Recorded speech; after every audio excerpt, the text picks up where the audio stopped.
طبعا معروف ان اسرار جسم الانسان ما بتنتهيش، وبالرغم من التطور العنيف في الطب لحد النهارده الا ان في حاجات يوميه كلنا بنشوفها ولحد النهارده ملهاش تفسير. عندك مثلا اول حاجه، ليه البني ادم بيتاوب لما يشعر ان هو عايز ينام؟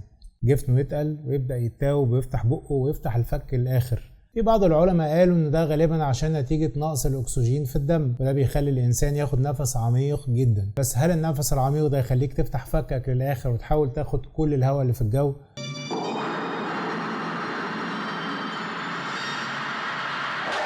الحقيقة التفسير ده مع الوقت ما كانش اقوى حاجة. طب النوم نفسه بقى، يعني ليه بننام بالليل وبنصحى بالنهار؟ طبعا الحقيقه لحد ما الموضوع ده مرتبط بالسايكل الهرموني في الجسم، يعني بيطلع الهرمونات زي الكورتيزون والثيروكسين وهرمونات النشاط في الصباح، فالبني ادم بيبقى مصحصح ومفوق زي الفل، والهرمونات دي تقل في المساء فالبني ادم بيبدا ينام. طبعا انا مش بتكلم على حبايبنا اللي مقضينها نوم طول اليوم وبس بيصحوا يطمنونا عليهم كده كل شويه،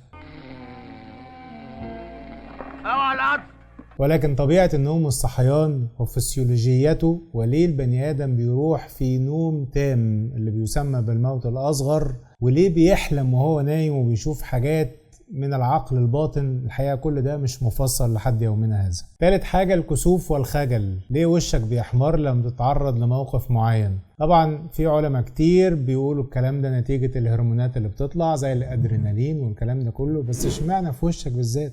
طبيعي ان الهرمونات بتاعه النشاط دي لما بتفرز من الجسم ضربات قلبك بتتسارع، بتتسبب عرق، جسمك كله بيحمر، ولكن الخدود تحديدا مع الكسوف والخجل ده مش متفسر لحد دلوقتي. واخيرا ليه عينينا بتنزل دموع لما بنعيط او لما بنزعل او لما بنتاثر بموقف معين؟ القنوات الدمعيه في العموم اللي ليها فتحه في الجفن السفلي بتطلع 3 انواع من الدموع.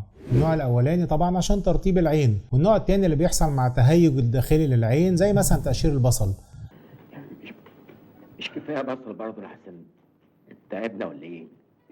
اما النوع الثالث فهو النوع المرتبط بالمشاعر. بس ليه مع المشاعر تحديدا بينزل دموع؟ مفيش سبب لحد النهارده.